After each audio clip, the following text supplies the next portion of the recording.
Hello, everybody. Happy Friday, and welcome to coverage of week 5 of the VML. My name's Haiyue. I'm here with Arya, and before we get into it, massive thank you to Wizards of the Coast, who are our main sponsors for the VML. Without them, of course, none of this could happen. Arya, week 5, season 7. Can you believe it? Yeah, it's exciting. It feels like the season's gone by so fast. So fast. So fast. I mean, even as someone who's not playing and just doing tournament organization stuff this season, it feels like the weeks have flown by. As somebody who has been playing Arya, what's your impression of Standard right now and of the league's kind of metagame right now? I'm gonna be honest, I really like this Goldspan Dragon deck. So it's very hard to convince me to not play that, regardless of whether it might or might not be correct.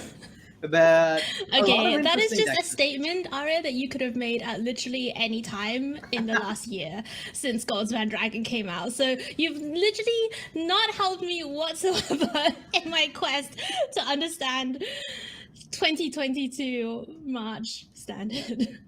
It's looked really good this season in terms of the format and the metagame. We've seen like a lot of really different decks succeeding. Definitely, there've been seasons in the past where it's been like, oh yeah, like Epiphany and maybe mono white and maybe mono green do well, and like everything else kind of performs quite poorly. That's not been the case this season. People have been succeeding with all kinds of decks, and that's super cool. It's been a while since we've had a standard in which you can do that.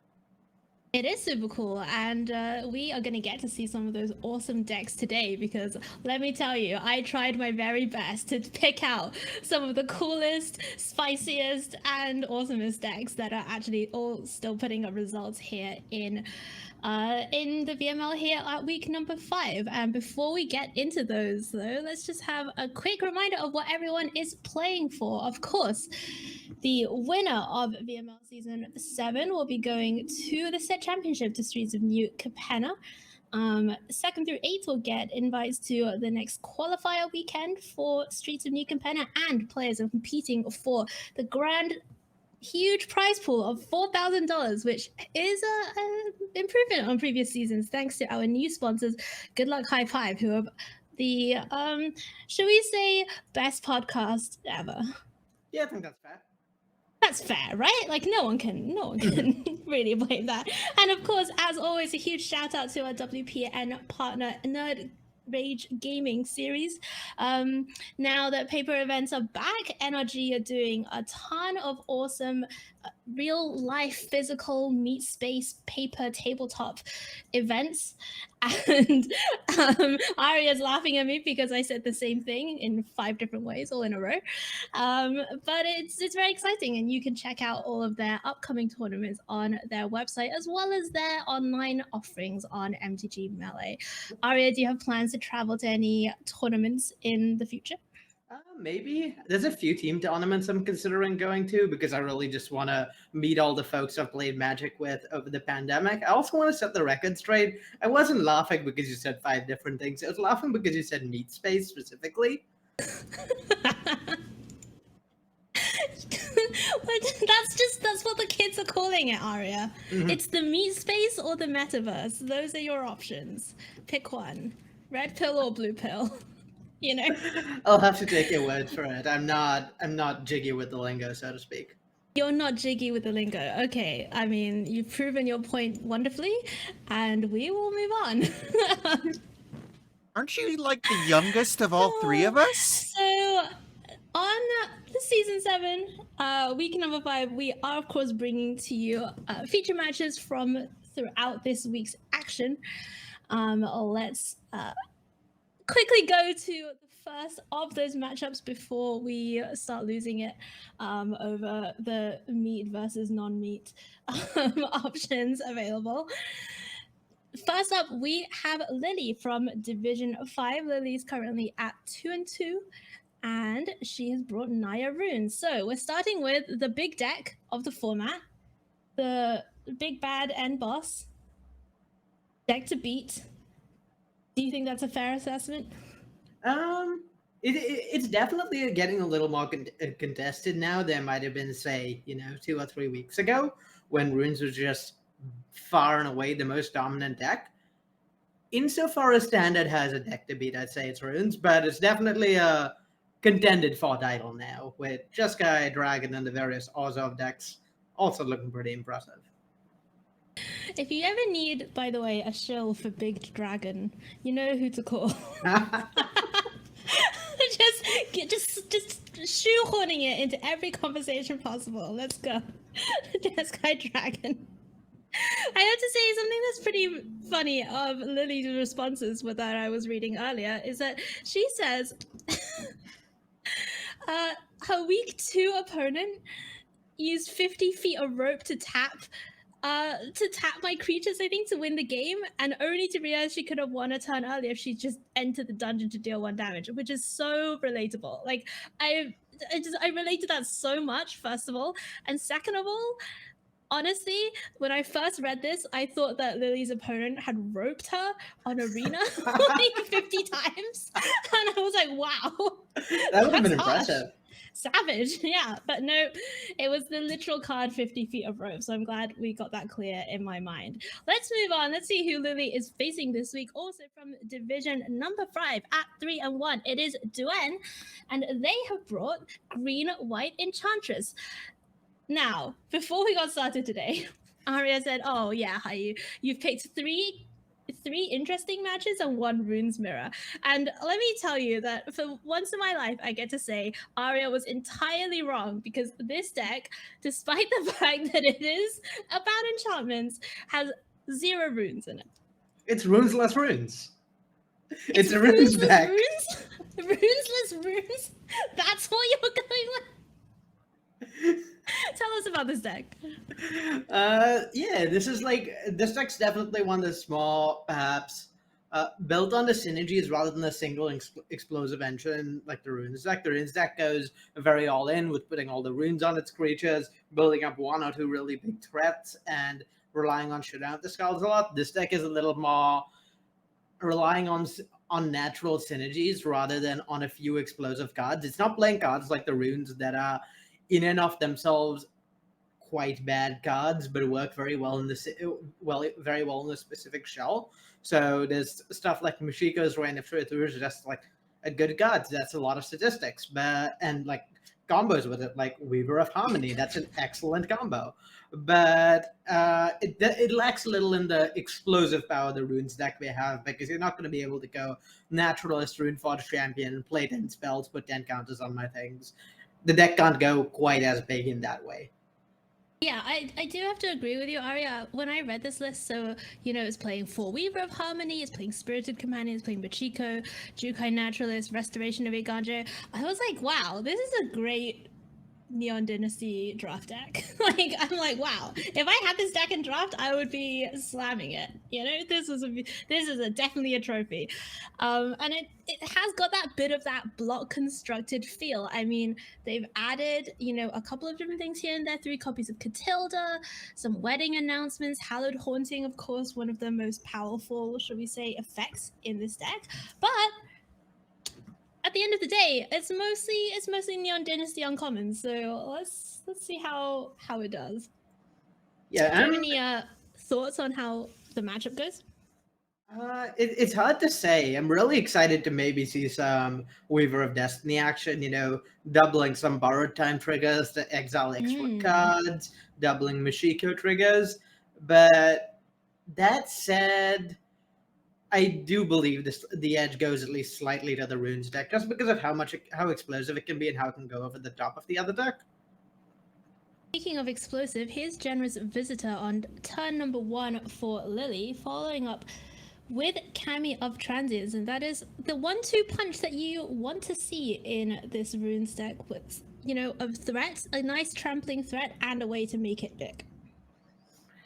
Yeah, when you tell me someone's playing a runes deck, the cards I think of are, the 1 and 2 mana Enchantress rewards creatures, Runeforged Champion, Showdown of the Skulls, and literally all 4 of those cards are in Lily's hand and or in play. So pretty much a textbook start from the runes deck. Meanwhile, looking over at what Duen's working with, I think that's all white mana going on. Unfortunately, right now, was able to get Wedding Announcement down on 3, but all these green cards currently stuck in hand. Here is Catilda Dawnheart Martyr, though. What role does this card play? Catilda is pretty good in matchups like this, particularly. Any matchup where your opponent is playing somewhat aggressive cards, Catilda gets absolutely huge in this deck, particularly when combined with things like Mashika's Rain of Truth, and is very, very hard to race. So really it's just a tool for that, and it's very good at doing that in this matchup. Yeah, the lifelink on it I'm looking at in particular, Arya, because I do feel like when you start getting into this, oh, well, no one's really blocking, everything has trampling, everything has flying, lifelink is often going to win you a race. And here is borrow time to take out one of the threats, the Runeforge champion on the other side of the battlefield, and Catilda gets in. Duen back up to 14, but that's a lot of runes available for Lily. Yeah, a lot of runes, and that's going to be a lot of showdown if the Scald triggers. I wouldn't be surprised to see Lily be able to attack with all creatures this turn, and each of them be a credible enough threat to take out multiple blockers. And this is kind of what I was talking about with the runes deck being explosive, where, yeah, there was 4 power in play at the start of this turn, and by combat, I expect there to be at least 15 power in play. So here are the runes. There's all the triggers on the stack. And that is a 9/9 Cameo of Transients, joined by the 3/3 Runeforge and the Generous Visitor. So Arya was 1 out in her estimation of how much power was on the battlefield. I'm definitely not just keeping track of how much is wrong, but it doesn't matter because Duen did not unfortunately find the green mana that they need and is going to scoop up game number 1. So how do you sideboard for this match? Well, it's interesting because there's only so much these decks can afford to dilute their core game plan. There's you can bring in a few pieces of interaction. That's definitely something you want to do. Something like Touch of the Spirit Realm, or Borrowed Time, or other enchantments themselves that deal with the opposing board. But you really can't afford to bring in or cut too many cards because you kind of need to keep your core game plan strong. So definitely going to be some exile target creature effects coming in. But beyond that, there's really not much to be done in terms of sideboarding with these synergistic combo decks that can only afford to dilute their core game plan so much. So we see exactly what you were talking about there with Lily's sideboard, and looking over at Duen's, it's a kind of similar picture. So a couple of copies of Circle of Confinement coming in, cut a little bit of the clunkier stuff like Restoration of 8 Ganja. That's not going to make a lot of difference in this kind of matchup. And here we go, game number 2. And Duen, this time equipped with both colors of mana, 2 Jukai Naturalist and Weaver of Harmony ready to go. Lily has also kept 7 with also 2 Jukai Naturalists and a Portable Hull. So we're going to see some kind of, a convention of hippies out here on the battlefield in very short order, as both players really have a lot of naturalism going on. Yeah, last game we saw what happens if both players if one player gets to do their thing a little bit with the runes deck just kind of going off and being left in the dust. But I'm really excited to see what happens if maybe, both decks get their engines going. There's some Weaver triggers, there's some Showdown triggers, and really just both decks are doing powerful things. I'm interested to see what that ends up looking like. So Lily has dealt with both Naturalists on the other side of the but Weaver of Harmony is still in play, though. We may get to see a couple of cards drawn here from this Spirited Companion, which is very exciting. Was better than drawing 1 card. Drawing 2 cards. Of course. And over here, Lily doesn't have any card advantage. There's just Naturalist and some ways to get in damage. Meanwhile, Duen has already got 2 cards off the Weaver. Weaver is going to get another card next turn off the next Spirited Companion. Possibly another card the turn after that off yet another Spirited Companion. Or multiple exiles off the Circle of Confinement. And I've got to imagine it's going to be really hard for Lily to keep up with the just sheer value Weaver's generating in this hand with no Showdown or other card advantage. This is so sweet. I'm sorry, I love runes, I get it, Showdown of the Skulls, yay, etc. But copying Circle of Confinement with Weaver of Harmony is so cool. I'm inclined to agree. Runes is all well and good, but this right here, this is all I want to be doing with my life.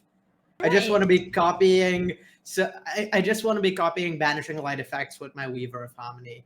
Right, like, Don't is don't it... worry about me. No, Never no, mind no. dragons. It's old news. Dragons is... Okay, you heard it here first. Dragons is over. Selesnya is the new Jeskai. This is a kind of a problem with the doubling triggers. Obviously, your opponent just has to use the one borrowed time to get both of their creatures back. Luckily, another circle was found for Duen, so here goes another 2 creatures. Generous Visitor is going away this time. And here's wedding announcement. Oh my goodness, you get to double the wedding announcement trigger. Yep. Draw 2 cards. More cards! Talking of drawing cards, here's Showdown of the Skulls. Yeah, my only regret about this green-white Enchantress deck is that you can't copy the Showdown of Skulls ETB trigger. You can, can't you? Oh, there's no Showdown of Skulls in the green-white deck. Oh! That's the only reason why. In that case, yes. I was thinking from a rules perspective. I was like, of course you can copy the first. But no, you're right. You gotta add red to your deck for that. Here is Circle of Confinement, and this time, finally, the Weaver is going away. Yeah. Lily's looking at this Beseiju. You can't channel Beseiju from there, right? You cannot. But this is, I think, highlighting why the Reed's deck is so powerful. There's been like 3 or 4 different 2-for-1s, you know, with the Weaver and Spirited Companions and like Circle of Containment and Wedding Announcements could be a 2-for-1. Lily found a single Showdown of the Skulls and is now ahead on cards. Because that Showdown found a Commune, which found another Showdown, which is going to find more spells and draw more cards. And that's what's so terrifying about this Runes deck, is that once you get a Showdown going, it can be nearly impossible to beat. Things are going pretty well though for Duen this turn. Used a Spirited Companion, drew a Catilda, and that is now down on the battlefield. She's a 5/5 flying a lifelink, so gonna be pretty difficult for Lily to, think about blocking her. Yeah, it's going to be really interesting. What we might end up seeing is a series of combat steps where both players are attacking for a lot, but life totals aren't changing. Because there's this huge lifelinker on Lily's side, or there's going to be with the Naturalist. And there's going to be this huge lifelinker on Duen's side as well, when they play Mashiko's Reign of Truth and make that Catilda 12/12 flyer. Yeah, this is funny because you asked Arya for both decks to do their thing. We're definitely seeing both decks doing their thing here. Now that the Runeforge Champion Jukai Naturalist combo has been assembled, all of these runes, of course, are going to be cast for free. That is 3 runes available to Lily this turn, which puts a lot of power and toughness on to the battlefield. A lot. Yeah, there's something we're seeing is that Lily is actually considering not casting the runes this turn, or at least holding on a little, because she recognizes that if she waits another turn for at least some of these spells, then she might be able to get even more triggers off of having multiple Showdowns in play.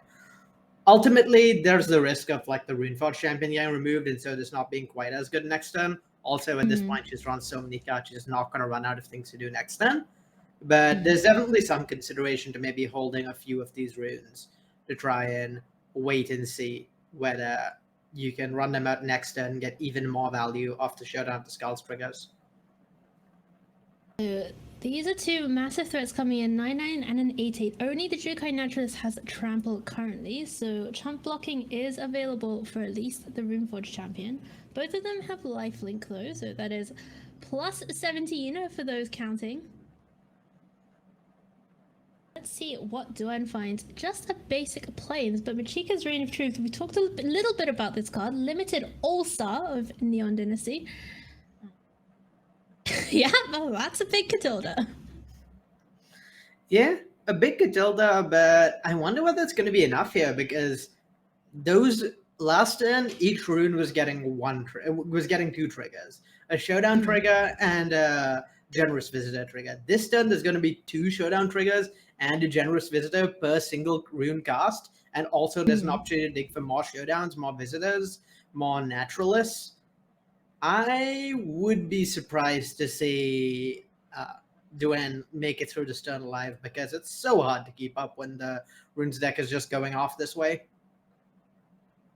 Yeah, and this is why you do it. All those triggers are happening, counters are being thrown all over the place. Everybody gets some. Here's another showdown. That is showdown number 3 of this particular game. And this just keeps rolling. The train keeps rolling, Arya. Yeah, it's worth noting that at least right now there's no trample rune for the Runeforge champion, so there's some chance Duen makes it through the stern.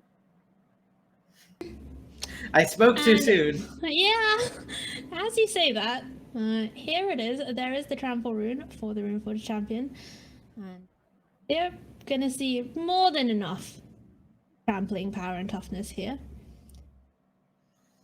Yeah, 19 life, close to starting life total, 4 power to block, not nearly enough against a bot like this. Of course, here's another Runeforge champion. There's another 2 counters. It can fetch another rune out of the library or the graveyard. There's going to be another 3 counters thanks to Generous Visitor, plus the 2 showdown triggers. If you were playing this in paper, Arya, you would need to bring a lot of dice for this. I'm gonna be honest, I couldn't play this in paper. I don't have like the fine motor skills to keep track of this many things. My board gets sloppy once I hit 6 lands. I'm not gonna do 10 runes and like several showdowns and like multiple creatures. That's just way beyond me. And this game was way beyond Duen, as Lily gets there with Naya runes over green-white Enchantress, and it pretty much panned out exactly as you predicted, Arya. The runes deck really just getting off to that explosive start. Well, not even start, but explosive turns, 2 to 3 of them in a row. That is going to do it for most decks in this format, and just goes to show why this deck is such a force to be reckoned with. Yeah, it's a testament to Showdown of the Skulls. It's like Showdown of the Skulls is maybe the most powerful card advantage engine in Standard, and Runes is the best deck at playing Showdown of Skulls. It draws a lot of cards to look at it as Commune, which is a 1-mana card that digs 4 cards deep for Showdown. Showdowns can find more Communes and more Showdowns. There's like 12 runes that can trip, and it's the best at playing Showdown too, because you have these enchantment cost reducers, Naturalist, and Runeforge champion that are going to make you able to play several spells for cheap after Showdown of the Skulls. So it really abuses every part of Showdown of the Skulls really well, and shows why that card's maybe not worth sleeping on for Standard in general. Even if Runes comes and goes, Showdown will probably stick around unless it's banned.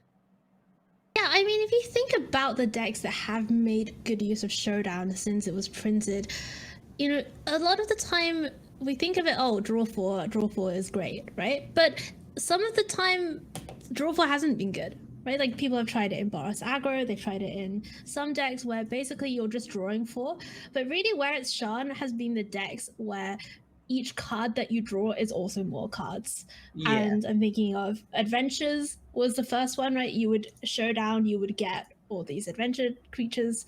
Is that right? Am I going crazy? Yeah, we were showdowning for adventure creatures. And then after that, it kind of Showdown had a little bit of a showing in Winota, and then really has been dormant since then because it wasn't able to get a bunch of cards that all had all this card advantage. And now suddenly, all of a sudden, with Runeforge champion, all the runes that draw extra cards, Commune, etc. It's really, as you say, as we saw with Lily, you only need 1 showdown, and that's going to fuel you for the rest of the game. Yeah, we've seen like some decks that use Showdown a little, like you said, just as a draw form, maybe get a few counters, but those decks have not been great. And also, Showdown's not been great, has not looked great there, but also those decks have just not been great. But when you have these decks that can use card advantage, where Showdown's not just draw 4 cards, it's draw 4 cards and also put 12 counters on my creatures. Well, that's a little more scary. Yeah, it's pretty scary. All right, well, let's have a look at the next feature match of the evening. In round number 2, it's Beky. Beky, of course, is one of our lovely casting team here at the VML, and this season they are in division number 6, currently sitting at 2-2, and they've decided to bring Orzhov Midrange. Now, Arya, having reason that I'm always scared of Orzhov midrange is that in last season of the VML, I lost to Zabricus in the top 16, I think, on Orzhov midrange. And so every time I see this deck, the shudders come in. And now it has the Wandering Emperor in it. Yeah. I always used to think of Orzhov as like, well, this deck is fine, and it beats like mono white and sometimes mono green, but like it's not quite there. And then the Wandering Emperor happened. It's like, oh no, this deck's a powerhouse. Now this deck's a deck to contend with in standard because it suddenly got like Wandering Emperor just like perfectly fills all the holes this deck had. It's a piece of interaction that lets you start turning the corner and applying pressure. It's good against it's a card that's really good against aggressive decks while also being good against the more controlling shells, because there was definitely an issue also I've had where your mid to late game answers were really, really bad against controlling iteration decks, but very good against aggressive decks. The Wandering Emperor is just excellent in both those places. So it really makes the deck come together in a way that makes the deck something to contend with. Yeah, you see Beky saying that she hadn't been able to figure out the Hinata deck, which she thinks is the actual best deck, but this one has a bunch of okay formats, so it's a little bit more foolproof, and that's a pretty good strategy to come into week 5 of the VML with. At the time, this kind of time is when the runners and riders are starting to be decided in the season. You see Beky there sitting at 2-2, very much still in contention for the playoffs, but needing to win out, or at least win through the next couple of rounds to try and get into playoff contention, and coming to rely on something that is, foolproof, as she says, is a strategy I think I can get behind. Yeah, particularly a deck like this that, like she says, is like maybe 1 or 2 bad matchups, but is really, really good at just like punishing the creature decks. We saw something a little like this a couple of weeks ago, I believe. Was it last week? It was last week. Time is a myth. But yeah, we saw something like this when we saw Wyatt last week, I believe, bring an Esper control deck and use this combination of black and white answers to really prey on creature decks. And that's what this also mid-range deck does really well. Better even than Esper, perhaps, giving up cards that are bad against creature decks like Kaito for just more interaction that is going to be good against like really, really strong against like 60 to 70% of the field, because any creature deck just really struggles with this much interaction and planeswalkers that affect the board to top it off. So going from a proven foolproof quote-unquote strategy to something a little bit from the left field, we have Bryndis on currently also a 2-2 in division number 6, and she has brought Gruul Legends, Gruul Bard class. I am so excited that we finally get to feature this deck because it has been floating around the VML for a few weeks. And let me just tell you some of the cards that are in this deck for people who may not be familiar with this archetype, off the back of their, the tip of their tongue. We have Targnar Demon Fang Null, the Gruul uncommon 2/2 from AFR. And when it attacks, if you attack with creatures total power 6 or greater, it's basically battle cry, like attacking creatures get +1 or so. And you can double its power and toughness. 4 copies of Mirror Box. The legend rule doesn't apply. 4 copies of Topolar, of course. Helena and Elena, of course. 4 copies of Bard class, the, let's say, central feature of this deck, which gives legendary creatures an additional +1/+1 counter and does a whole bunch of other stuff. So, Arya, is this a meme? So, I have a secret for you. I know you were busy last week, but what we actually did last weekend on coverage is we did cover this Bard class deck. You did? And it was played, and it was everything you dreamed of. Really? Yeah. Oh my goodness, Arya, I'm so happy to hear you say We came in like not certain whether the deck could quite work out because it's explosive certainly, but you have to run like some not generally good strong cards to make all the synergies pay off, and it was exactly as good as you would hope. Just incredibly powerful and like just an ability to grind well into the late game. I I don't know whether it's going to be good enough in this matchup specifically. I will admit that unfortunately, Black-White is very well positioned to prey on creature decks. But if there's a creature deck that can do it, it's this Bard Class deck. You have 4 Vanishing Verses in Black-White. Vanishing Verse doesn't hit Dagna, it doesn't hit Tovala, it doesn't Oh hit my Alana and goodness. Elena. So Oh my goodness, Yeah, Vanishing this- Verse hits th- so this- few things in this deck. this deck is, as far as creature decks go, remarkably well positioned in this matchup. Though whether that's enough to move the matchup all the way over to being actually favored for a creature deck, I don't know. I could still see some issues there. All right, let's find out what happens here with Bard Class going up against Orzhov Midrange. We're going to be watching from Becky's perspective with Orzhov. And as we go into the opening hands here, let's see what Beky finds. Double Shambling Ghast, Deadly Dispute, and the Wandering Emperor. What do you think of this? I think I want every single hand of mine with this deck to have opening hand to have Shambling Ghast plus Deadly Dispute. So I think Becky's really happy to see that. The second Shambling Ghast, slightly less good, but the ability to just start off strong and start developing your mana, really good in this matchup. Definitely an issue is that you can get run over early, and Shambling Ghast plus Deadly Dispute makes absolutely certain that doesn't happen. So Ranger Class comes down on the other side for Bryndis, and that is going to make it 2/2 Wolf.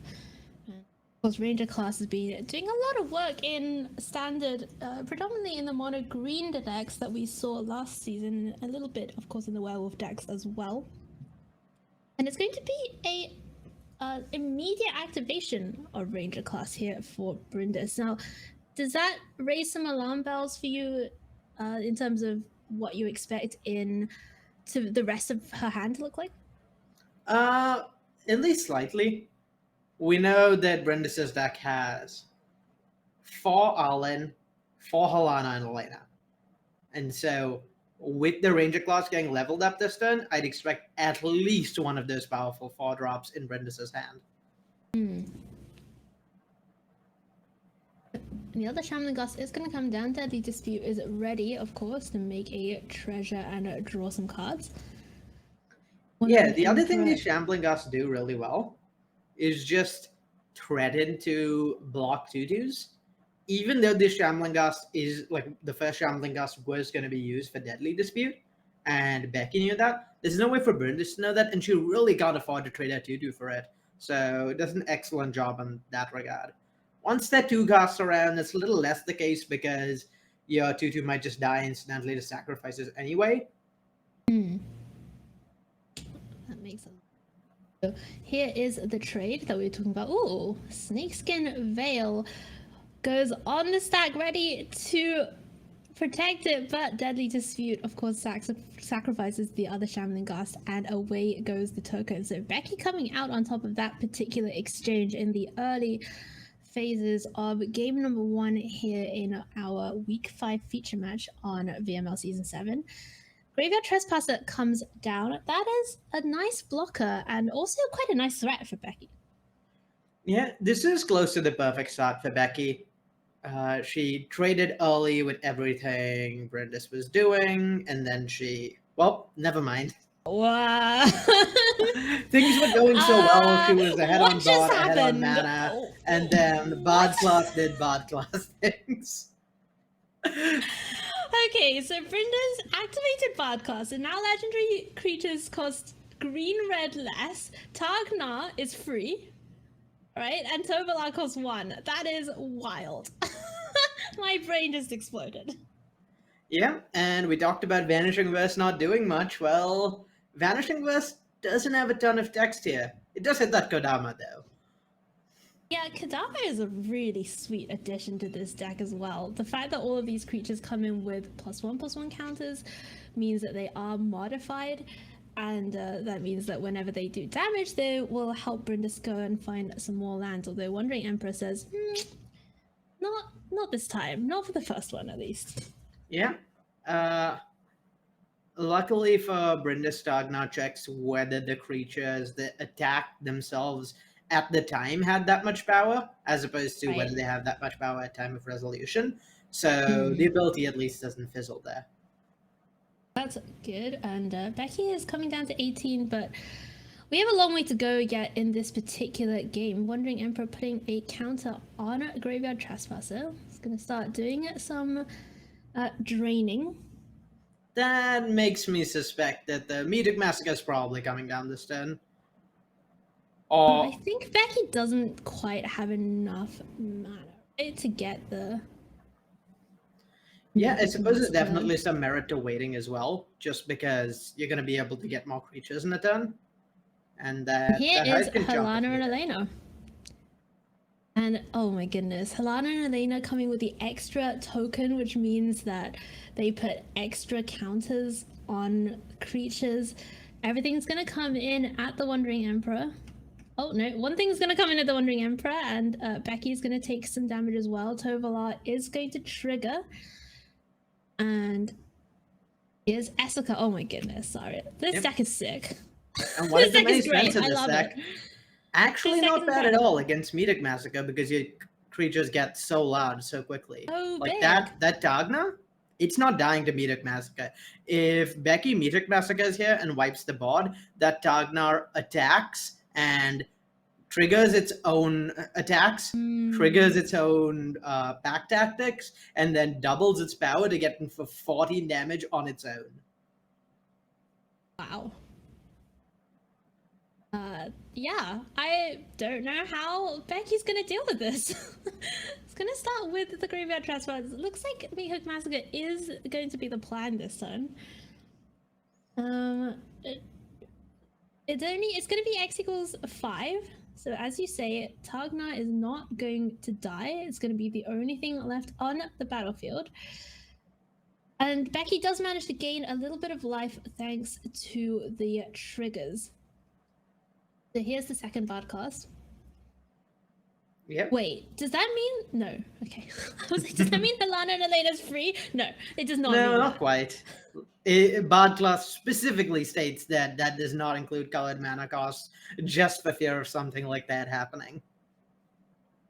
What is nice though is that Beky got to draw some value of her own. Here is Welcoming Vampire, one of my favorite cards from the Innistrad sets. And Learn on Professor of Symbology is going to get necrotic fumes, deal with the Tagna, and that is the last threat standing on Bryndis' side of the battlefield, who untaps and only finds a mirror box. Yeah. This game is swung And around. yeah, there might be a turn or two for Bryndis to get some really explosive draws, particularly if one of those Bard classes gets leveled up, because once leveled up, it's so easy to just chain legendaries in that deck. But until that happens, there's this window for Beky to just close the game because she's so far ahead on board. When we think back to the last turn where Bryndis decided to play a new Bard class instead of making that play you described with doubling the power of Tagna, not that it would necessarily have made a lot of difference in this spot. Maybe getting Beky down to a lower life total could have helped, question mark? So a really heads up play we saw last time from Beky actually that I wanted to highlight was opting not to attack with the Welcoming Vampire. So Beky could have attacked with the Vampire and instead of getting a 1/1 at end of turn with a wedding announcement, should have gotten for 2 more damage and drawn a card. But what this let her do is get the 1/1 because she wasn't playing anything else that turn. The Welcoming Vampire drew a card off that 1/1 anyway. So yeah, she got 2 less damage, but she took a play that gives her a better late game by just giving her an extra card. And there it is, Beky Bell able to get the win in game number 1 with Orzhov Midrange against Bard class. I have to admit, that Bard class was really impressive. I was not expecting it to do that. Yeah, no. When the deck draws Bard class particularly, the deck can really go off. It's just incredibly explosive. There weren't any All-Ins drawn that turn. There's one of the cards that gives the deck a little more staying power. And the black-white deck is very good interacting with creatures, so Tovolas didn't really get to stick around. But between All-Ins, Tovolas, and Kodamas, the deck's also generally able to keep the gas flowing and keep affecting the board and playing out more creatures to utilize that Bard class discount over the course of a game. It's really looked very impressive in all the games we've seen it so far. Even Beky making some pretty heads-up sideboard changes here. A couple of copies of Duresses coming in to try and snipe an early Bard class. And taking out some of the deadlier things. Loth is, is just being relegated to the sideboard. Elite Spellbinder isn't doing a lot in this matchup. Cutting some of those vanishing verses that, as we discussed before, don't do a lot. And just generally making her deck more able to answer the specific cards that are in the opponent's deck. And I think that is a skill that we don't talk about a lot in terms of sideboarding. I think a lot of people think, oh, it's a creature matchup, oh, it's a control matchup, I have to do this or that. But Beky's really put a lot of thought into this precise cards that she needs to answer. Yeah, definitely a lot of nuance there and some excellent decisions from Beky. Just recognizing that, yeah, sure, this is an aggressive deck, but the deck has Bard class, it has Mirror Box, it has Arlen, it has Snakeskin Veil. It just actually has so much non-creatures, so many non-creature threats that you would really want something like Duress to snipe something, because it's almost always going to be live against this deck. And game number 2, Beky is getting off to a nice start here. I twitch into Professor of Symbology. That is going to get Pest Summoning, which will make a couple of blockers and also gain a little bit of life for Beky. Gorogoros in this deck? Yeah, that's a lot of sweet cards. Oh my god, this deck is so sick. Wow, I regret not entering the VML this season. I'll play this. Well, next season, a lot of these cards will probably still be around. I suppose Bard class won't be around forever now that I think about it. Bard class will not be around forever, you are correct. Speaking of being around forever, Bryndis' creatures are just hanging out right now, not really able to get very many attacks in. And what's the kind of game plan for this Bard class deck if you're faced with a board store situation? Generally, it's to go over the top between things like Essica and generating a bunch of mana, Bard class potentially drawing a bunch of cards, Davila potentially drawing a bunch of cards, is just to set up and then have an explosive late game. Notably, with the three legendary creatures here, we could potentially see a prismatic bridge get played sooner or later, and that's something I'm really hoping for. Wait, could we? Yeah, Essica allows legendary creatures, or maybe just all creatures, to tap for mana of any color. Oh my goodness. Oh my goodness. I want to see it. I think the viewers deserve it. The community deserves it. The world deserves to see Tagnar, Goro, Essica, and Helena and Elena tap for a prismatic bridge. Give the people what they want, Bryndis. Here are the blocks from Beky. Wandering Emperor ready to be flashed in. What are you doing with Wandering Emperor this turn? Well, we might see the rarely used +1 on Wandering Emperor getting flashed in to give the Professor +1 power and first strike, allowing it to eat that Tagna. I wouldn't be surprised by that. I could also see it just being held. If that trade is happening between the Professor and the Tagna, that's fine. And if Bryndis were to go for something like Snakeskin Veil, then Wandering Emperor in response to make your Tagna, to make sure a Tagna just gets eaten would have been fantastic. Wandering Emperor is just going to come down in the end step, make a 2/2, and here is check for traps. Let's see what's going on in Bryndis' hand. Oh, Snakeskin Veil, put that one on Helena. And then the last card in hand, we will momentarily find out, maybe. I'm guessing another Snakeskin Veil. It was, in fact, another Snakeskin Veil, so empty-handed now, and there is Doomscar in the foretell zone. Wandering Emperor puts a counter on iTwitch. Arya, you know what I'm really excited about? Goro. I can't wait. Yeah, it's gonna be Goro so sweet. could be activated this turn, though I suspect we won't see that since I'm pretty sure there's only the one card with Foretell in the deck for Beky, so this Doomscar foretold in every sense.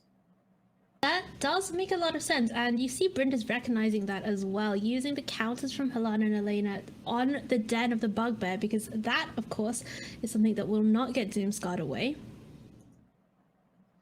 Yeah, unfortunately, these blocks not working out particularly well for Beky because there's the Helana and Elena's first strike, so double blocking it doesn't do much.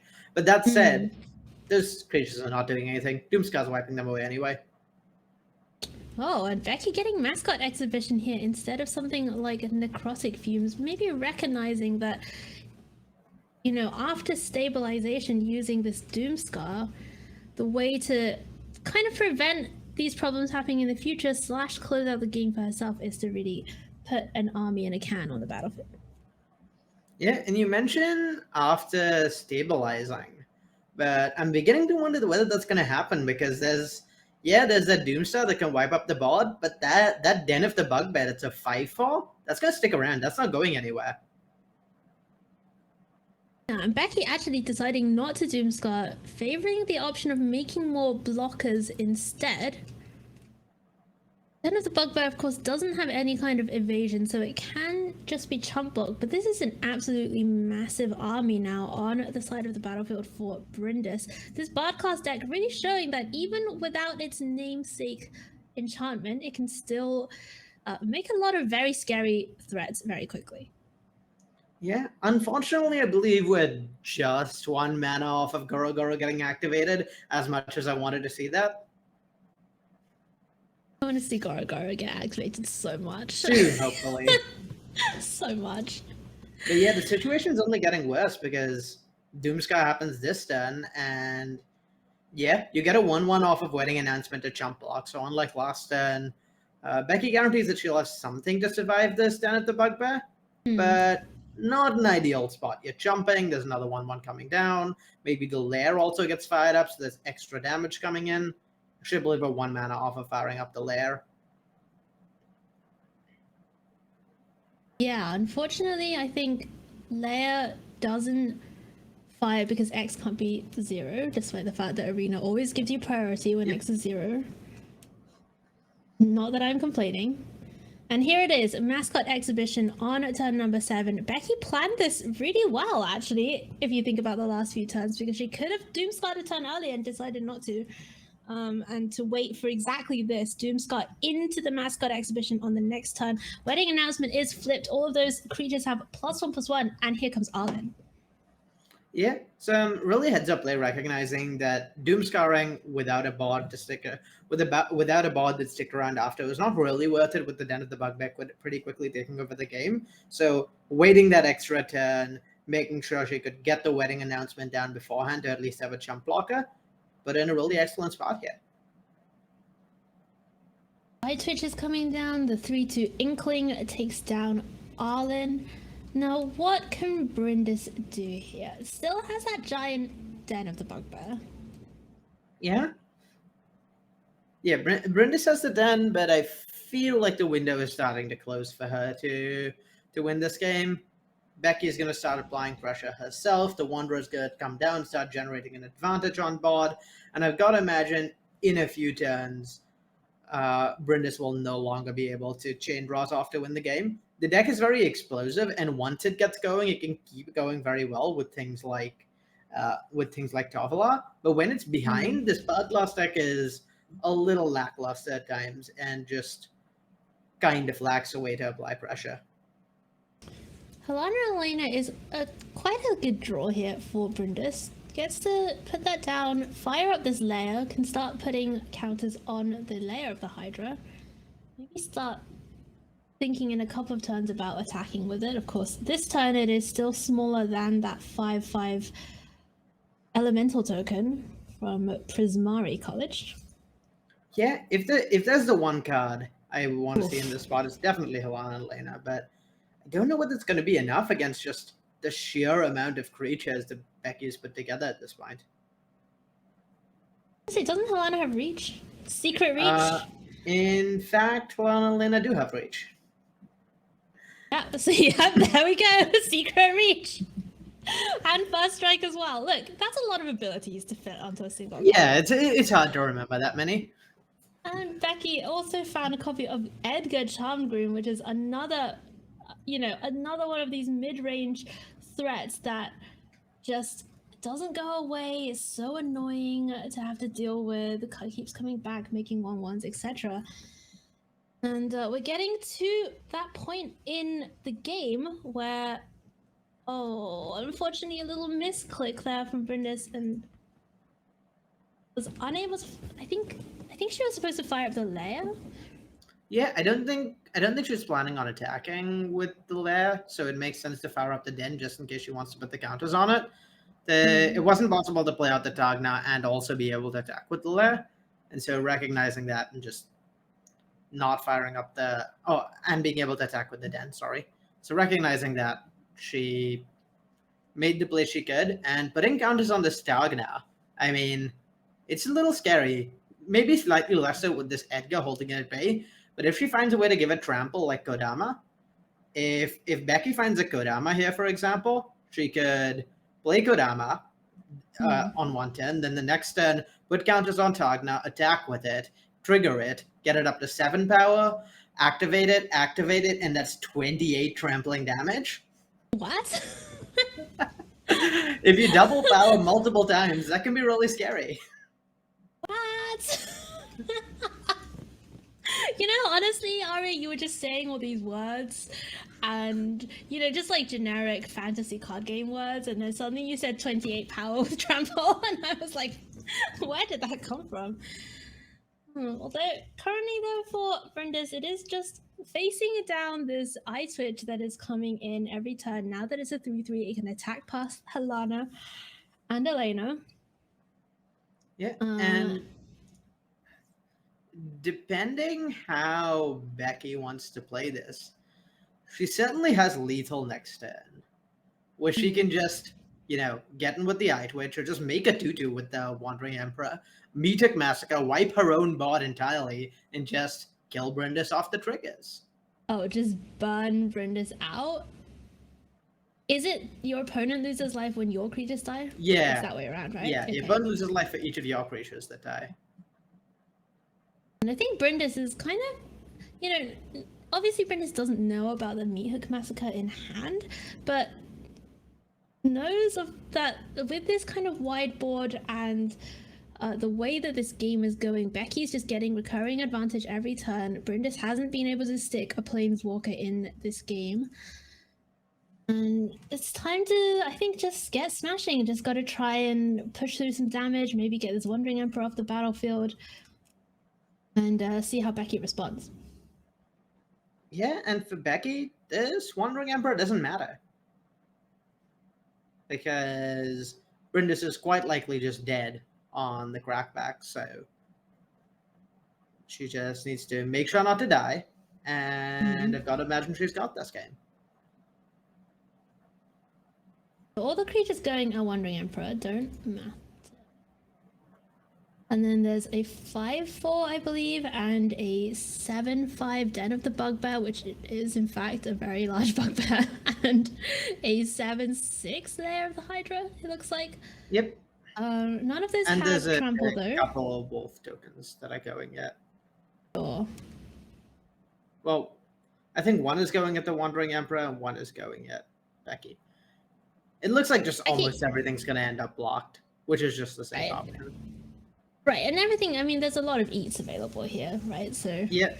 Like a lot of the small goblin tokens from Den of the Bugbear are just going to get eaten. Yep. Yeah. And that is most likely going to do it. Wandering Emperor.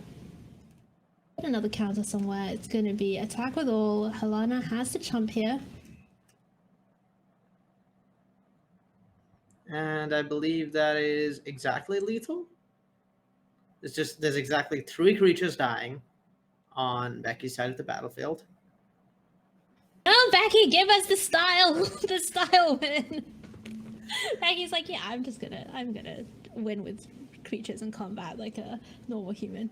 And that is going to do it. Bard class is going to scoop it up to Orzhov midrange, and Beky Bell of the casting team is going to advance to 3-2 in division number 6. And Arya, this is kind of what we were talking about before, right? Like the Orzhov deck, it's tried, it's tested, it has a great new planeswalker, but otherwise, you know, we know about Meat Hook Massacre, we know that it's great against creature decks, and going into this latter stage of the league season, just kind of a nice, reliable deck to get you through, get you those wins that you need.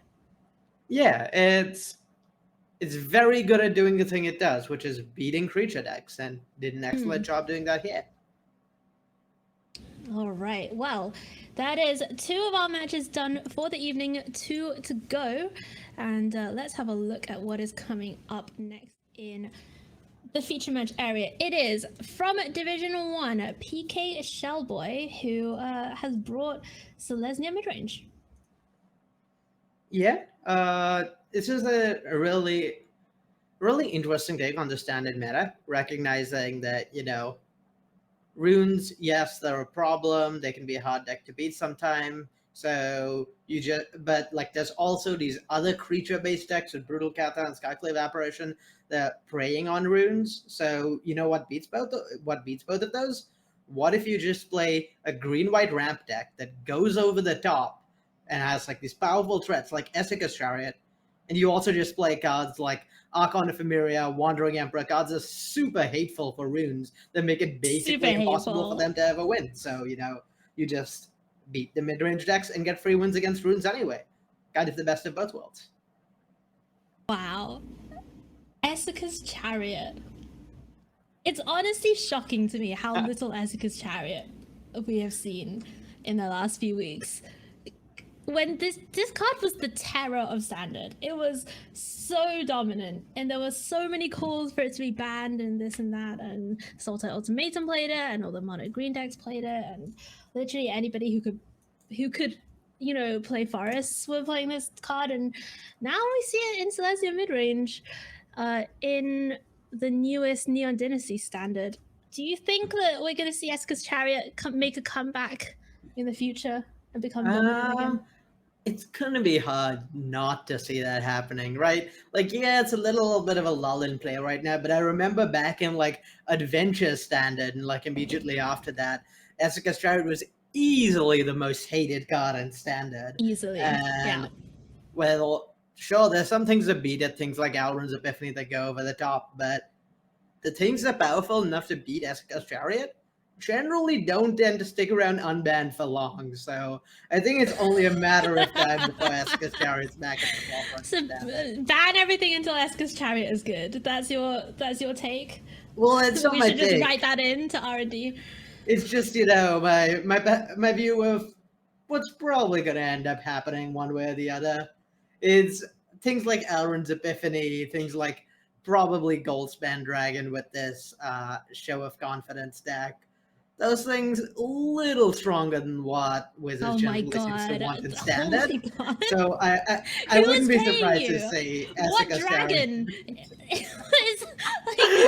you get like 1.5% of their horde like for doing this? Is it equity? Like what? Yeah, what is happening? I actually get extra mana back on my treasures. So if by shilling for big dragon so much, sometimes I get to use my treasures for 2 mana even when Goldspan Dragon isn't around.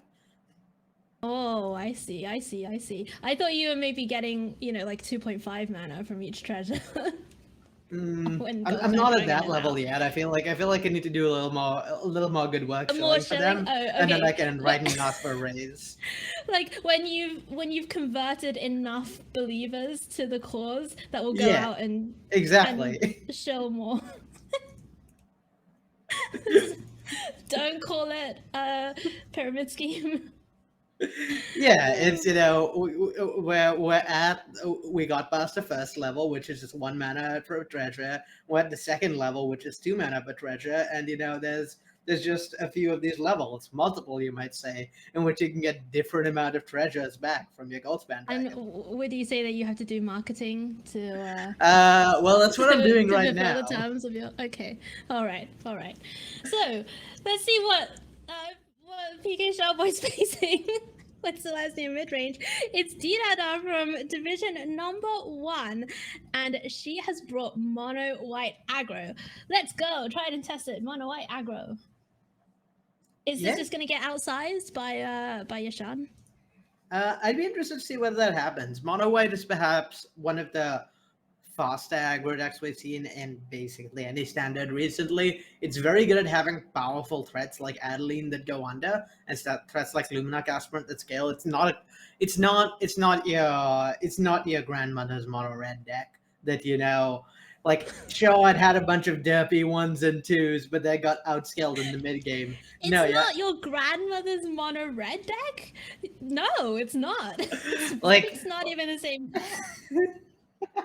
I'm sure there were those times like 10, 15 years ago where your mono red, where the only aggro deck in standard was mono red, and you played a 1-mana 1/1. You were happy 1-mana 1/1 with haste, and you were happy with it, and it got outscaled the second your opponent played a grizzly bear. This is not that. This is things like Adeline. Arya, I will have you know that sometimes that 1-mana 1/1 could also sacrifice itself to do 1 damage to any target. That's all I'm saying. All right. I stand corrected. Adelaide doesn't hold a candle to Mog Fanatic. Okay, all right. So mono white aggro is still good despite the Faceless Haven ban. RIP, RIP, rest in peace, etc. And back here to battle with the Wandering Emperor. This time going up against Selesnya Midrange. Let's find out who comes out on top in the feature match. It's Division number 1. We're gonna watch from PKShellboy's perspective. Wedding announcement, Starnheim Unleashed, Yashan Implacable Earth. What a collection of magic cards. Yeah. Not lacking for powerful cards in this opening hand, for sure. Those were all scourges of their various limited environments. The bomb res if you saw, you probably weren't winning that game.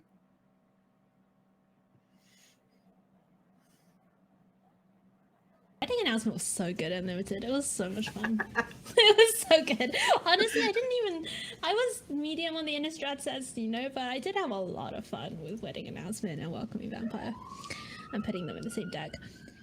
And looks like Diidadaa is just thinking a little bit about the Mulligan decision, which with the mono white deck is actually very important. Like the first few cards that you are starting out with, despite the fact that it's not your grandmother's mono red deck, it's still the first turns are very important because you want your 1-drops, you want your 2-drops. You actually need enough lands because really the secret of the mono white deck is that the best cards are 3. And sometimes you get in a game where you just play three drops, like you play a 3-drop every time for 5 turns, and somehow that wins you the game.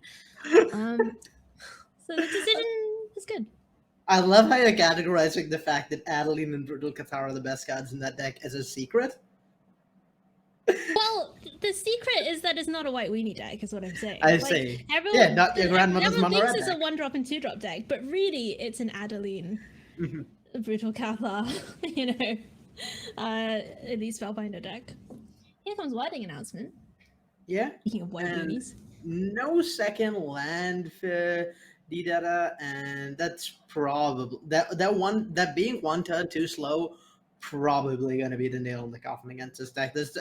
When you have Wedding Announcement, Starnheim Unleashed, and Yashan coming down, playing a turn behind, playing a 2/1 when your opponent's playing a 4/4, maybe next turn playing Adeline as a 1/4 against PKShellboy playing 2 5/5s with Starnheim Unleashed or Skyclave Apparition plus something else. That's not a great rate. It is not a great rate, and you can see now why I think Diidadaa was thinking so hard about that keep. Because, and I get it, like, I've kept many a 1-lander with this deck, and you think, okay, I just need to draw 1 land, and then I have all these great spells. Luminarch Aspirant comes down, that's going to make Thalia into a 3/2 with First Strike.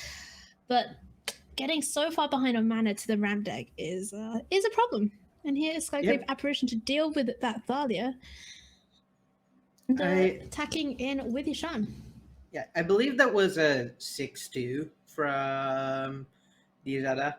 So keeping a hand that's Right. not ideal, but you kind of had to because it's better than 5 cards. It's very hard to win on 5 cards with this mono white deck because unlike other standard aggro decks like mono green, the mono white deck not Unlike exactly your flush with grandmother's card mono red deck.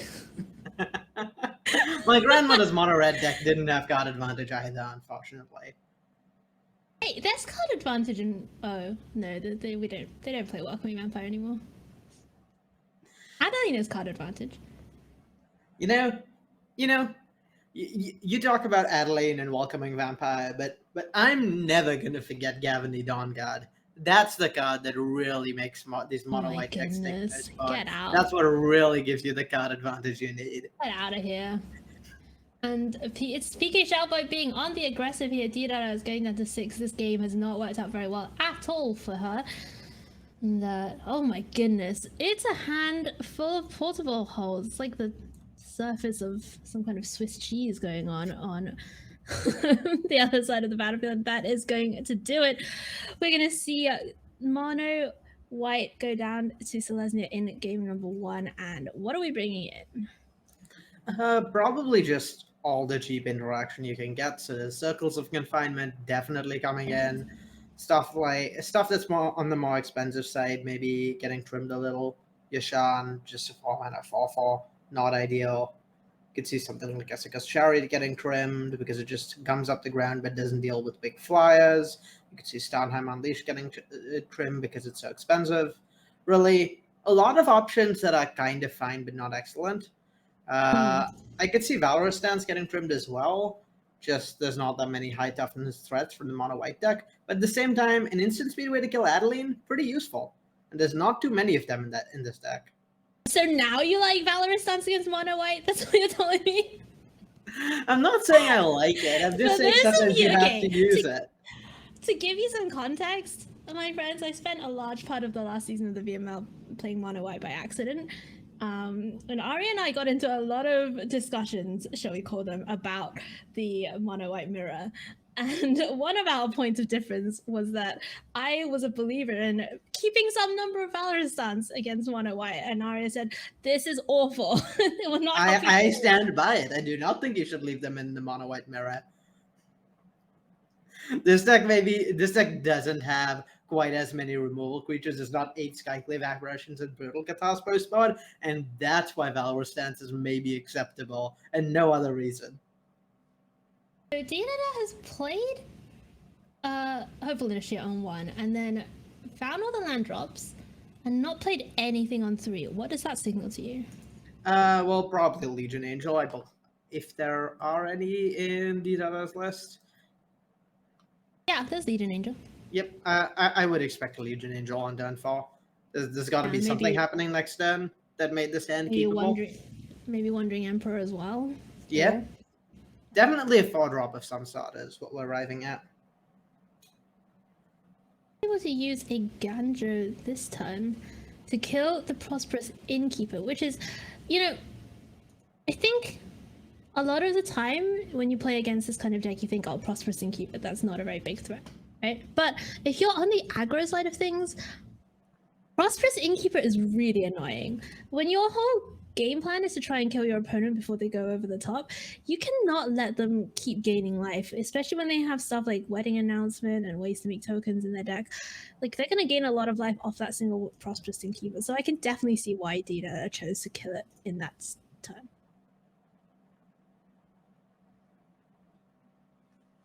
Here she is, Wandering Emperor on the mono white side. Yeah? Gonna make a token this turn? I would assume so. I would assume that would explain the main phase. A little awkward that this then lets the Brutal Kata get removed and lets Skyclave Apparition actually remove the Wandering Emperor. Oh. Not quite what Diidadaa wants to see there. Oof. Yeah, Skyclave Apparition removes Wandering Emperor, even gets to eat that 1/1, and PKShellboy in a great spot here. With Wandering Emperor of their own at the ready. Yep, and they're just 1 land away from Myria Skull, and I have a hard time visualizing mono white beating that. Yeah, the combat trick mode of Wandering Emperor activated, gets to flash in, put a +1/+1 counter, give first strike. Diidadaa left with nothing on board. This thing's not looking good here for Mono White in game number 2 of the week 5 match. And here is Adeline finally, and here is Valorstance. Yep, but Valorstance not actually needed here, because as established, there's not that many targets for Valorstance out of the Mono White deck, Haiyue. Yeah, but that was one of them.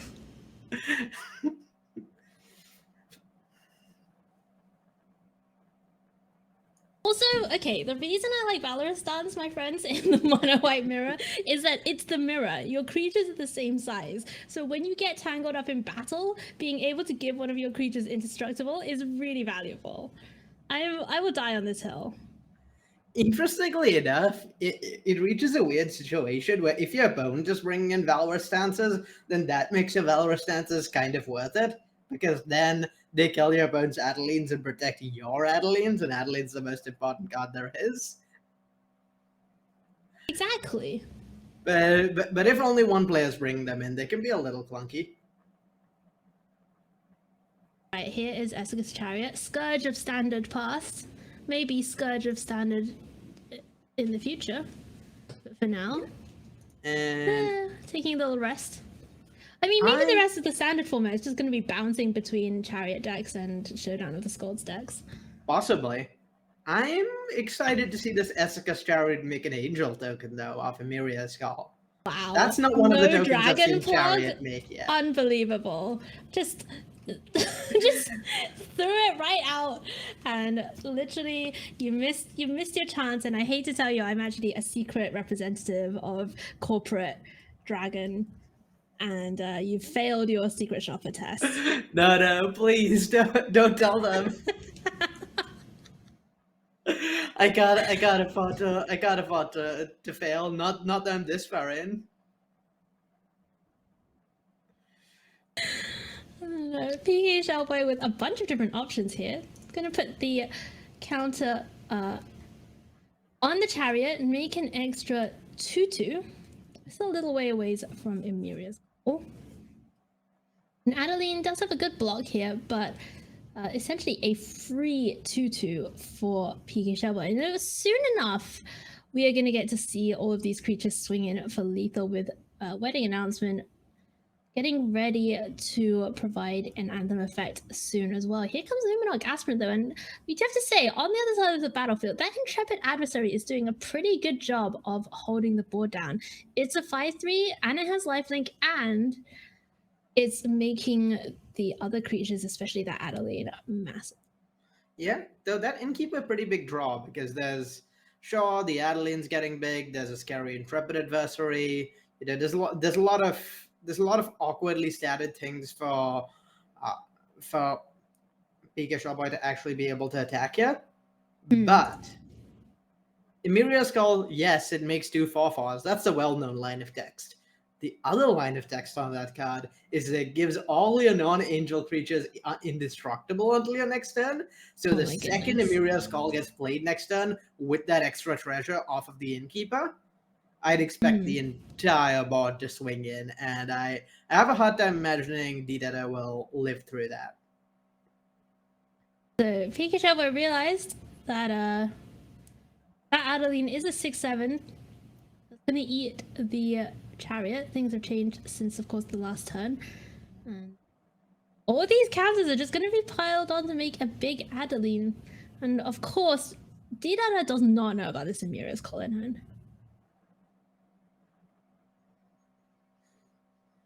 There it is. Yeah, I've got to imagine this will be it for Diidadaa. It's gonna be hard to make it back from seeing an entire board attack here. Yeah, and that is going to do it. Selesnya Midrange winning out here over Mono White Aggro, able to flood the board with creatures, get advantage with the Wandering Emperor, and ultimately just go bigger and go over the Mono White deck. So Arya, we've seen 3 matches. They've all been pretty cool. They've all been lots of very different decks. What are your thoughts on what we've seen so far, and what kind of decks are enjoying their moment in the sun. Really, like I said, this is one of the most open I've seen Standard be. You know, we saw Runes do its thing at the start of the evening. We saw the Legends deck, which was definitely able to stand up to the black-white deck, even as a deck that had been specifically built to prey on creature decks. And then we saw again this mono-white deck, which is the most popular deck at the championship. You know, beats up on Runes, and we saw the Selesnya midrange deck, which is exactly built to beat up on creature decks like mono-white, doing exactly that. So really, we've seen a huge diverse bunch of decks, and we've seen them all doing exactly what they were built to do. So definitely a lot of playable strategies that are capable of executing on their game plan. Yeah, really great stuff from all of our players this evening as we go into the final feature match. And before we do, just to remind you that this stream and the VML itself is sponsored by Wizards of the Coast, who are very generous and you know, they make this whole project possible. Of course, you and I, Arya, believe very strongly that people of marginalized genders should participate more in competitive Magic and deserve more of a seat at the top tables. And here we are making that happen. Thanks to Wizards of the Coast. Thanks to our other sponsors as well. NRG series and Good Luck High Five. And let me tell you, you know, we're in our 7th season now. It's been a long journey to get here, and I am super proud and super happy of the work that we've done and everything that we've made happen coming to this stage of the VML, and may there be many more awesome events to come. All right, Arya, should we go? Should we go? Should we have a look? Should we see what's happening in? Oh, I'm ready. I'm excited for this last because, one. Yeah, we talked about the diversity of decks, and we will not disappoint because we are bringing you 2 more decks that we have not seen yet, and we are starting out with the TheNerdySteve with Azorius Aggro, and let me tell you, as a Spell Pierce fan, I'm in.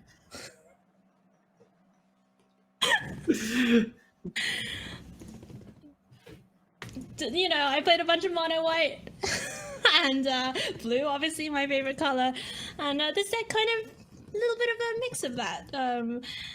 There's a lot of the cards that you'll recognize from the mono white list, with Hopeful Initiate, with Skyclave Apparition, Luminarch Aspirant, Wandering Emperor, paired with the likes of 2 Spell Pierce, 1 Hall of the Storm Giants, 1 Otawara Soaring Cities, 2 Spectral Adversary, 1 March of Swirling Mist. Give me, just inject this into my veins. I want it now. Yeah, you know, if someone came up to me and was like, well, you know, I really want to brew a deck for Haiyue. I want to make a deck that makes Haiyue happy. And like, I was thinking mono white, but I'm not quite sure like where to go. I know Haiyue played mono white, but like what to do from there? And then I just suggested, you know, add blue, put Spell Pierce in there and get rid of Talia. And we've got exactly this deck that feels like it's built for you specifically. Yeah, I would like to thank Steve. I definitely didn't pay Steve off to play this deck this week or anything of the sort. And I am super excited to see how these cards play out. And to be honest, let's go over to the other side, because Jen, who is Steve's opponent this week, has also brought the Spice Simic midrange. And Jen says she chose this deck because it's fun. Tell us about this deck. Yeah, so this deck is, well, funnily enough, this is a deck we've kind of maybe seen before. It's been a while. I think it was maybe even the last season of the VML, but I remember seeing Caroline playing a blue-green ramp deck that looked very similar to this. And really a strategy that's been on the fringes of standard for every little bit, because it's a little soft to all the Galvanic Iteration, Unexpected Windfall, Goldspan Dragon decks. Decks like these do an excellent job just going over the top of creature decks with Storm the Festival, Essica's Chariot, just a bunch of top end. And it'd be interesting to see how this plays out against a deck that is very aggressive and interactive. So it would lean towards, having good answers for your Essica's Chariots and Storm the Festival with Spell Pierce. But at the same time, an active ramp deck like this, rather than a control deck, well, you'll soon get to a point where Spell Pierce doesn't matter anymore. And in those cases, Wow. it would be hard to see the blue Don't white deck listen to match her, come. Spell Pierce. You matter. You matter to me. I have to say, I agree with you. Obviously, you are correct. After a certain time, that kind of tax effect isn't going to have as much impact as it would without the ramp. But I do want to just point out some other, some awesome parts of this deck. And my favorite part, 2 copies of my favorite card in Midnight Hunt Limited, Eccentric Farmer. 3 mana 2/3. When it enters the battlefield, mill 3 cards, return a land from your graveyard to your hand. Just my favorite. It was so good in Midnight Hunt. It was just one of those cards at the beginning of the format, you look at it and you think, oh my god, this card isn't doing anything. And then by the end of the format, it just has so much synergy. And I love this whole graveyard theme that Jen has built into this deck with Storm the Festival, with Shigeki, Jukai Visionary, 2 copies of that. With Tamio completed stage, able to kind of make token copies of permanents from the graveyard. So I'm really excited to see what's happening here. Simic, mid-range, mill, graveyard stuff. Yep. Let's go. And one card I'm personally really excited to see. You talked about, your favorite pet card from this deck, Eccentric Farmer. I want to see some Consuming Blobs cast. I want to see a bunch of Ooze tokens, Yes! and I want to see the blobs just consume the entire board. Steve's deck Okay. is sweet. I'm rooting for Steve to do well, but if there's one thing I want to see in this game, it's Consuming Blobs just completely taking over. Okay, speaking of sweet, Steve's Wandering Emperors are beautiful. They're so beautiful. How do I get these? How do I don't get think these? you They're can. so good. You can't? What? I remember Chris specifically complaining about the fact that when we were playing the championship, these were not an art we had access to. So I think the window might be gone, though maybe there's Are some you way to kidding? get them still. Oh my god, they're so beautiful. All right, I'll have to try and crack one in paper sometime. That would be my goal. Meanwhile, Jen is getting out with what she wants to do. Prosperous Keeper on turn number 2, putting out a treasure, able to threaten to play a big 4-drop on turn number 3. And Steve, with no 2-drops in hand, Jen is going to respect the Spell Pierce though, and just pass the turn back. Yeah. In a spot like this, you definitely... It's a slow start from the blue-white deck. You want to try and leverage that as much as possible to, maybe make sure that you can deploy a first threat at a point where the blue-white deck's tapped down. And letting the blue-white deck spell pierce you on a turn where the deck was perhaps not doing anything else is one of the ways you allow the blue-white deck to come back from a position like this where it hasn't affected the board at all on turn 1 or 2. The Colossal Sky Turtle. It is. This deck is great. Oh my goodness. You talked about limited cards, and this deck has everyone's favorite limited loop of Colossal Sky Turtle plus Shigeki. I've seen that. I've typed in that a good number of times in Seal. Loop is Colossal Sky Turtle plus Season of Renewal, i.e. Shigeki at home. Well, luckily for us, we're not even at home at this point. Wow, where am I? What time? What year is it? Clearly, the best timeline is where we are because, there's a Colossal Sky Turtle and a Storm the Festival in hand. Yeah, I will agree with that. Here is Skyclave Apparition to take out the blue Cemetery Spirit Illuminator, the Cemetery Illuminator on the other side of the battlefield. And here comes Paolo. Elite Spellbinder is going to start hitting in. And Jen is thinking about this Fading Hope, but you don't really want to Fading Hope this one. Yeah, and looking at this board, it highlights perhaps one of the issues Jen's deck's going to run into a little in this matchup, is that, a bunch of bounce spells like Otawara, Fading Hope, not great against a deck in which all the creatures have ETB effects. Steve's list looks incredibly well lined up against Jen's removal suite. And I think that's what's probably going to give Steve an edge in this matchup, all told. Just the ability to have threats that are hard to interact with for Jen while also having cheap interaction for Jen's threats. Okay, so here comes the team, and it is Cycle of Apparition on the ground, Elite Spellbinder in the air. Lair of the Hydra is going to get fired up here. Going to eat up this Skyclave Apparition, or at least threaten to, but no, here comes that beautiful Altart Wandering Emperor, and first strike mode engaged. Goodbye, Lair of the Hydra. Yeah, and losing a lair there to Wandering Emperor is just rough for Jen on so many levels. Not only did she want to perhaps get that Skyclave Apparition off the board, stem the bleeding, get a token as a blocker, but also losing a land at this spot where her hand is just chock full of expensive spells, not really something she can afford to do. Does manage to get a point of damage in on the Wandering Emperor. Still leaves Wandering Emperor with the ability, though, to make a 2/2. Now Jen is considering using this Fading Hope. Put this Skyclave Apparition away, get a token. Yeah. 3/3. The good thing about interacting with the Skyclave Apparition here and putting it back in hand is that there's not really a lot of things in Jen's deck that the Apparition actually hits. Like, sure, it can hit that Prosperous Innkeeper, but you really don't care about the Innkeeper now that it's made the treasure. And your big threats, your Tamios, your Skydolls, your Storm the Festivals, Skyclave Apparition doesn't do anything against those. It's going to get replayed, though, and just going to take out that Prosperous Innkeeper for now. A couple of copies of Archon of Emeria in Steve's hand, which normally, you think of this card as kind of an anti-runes card.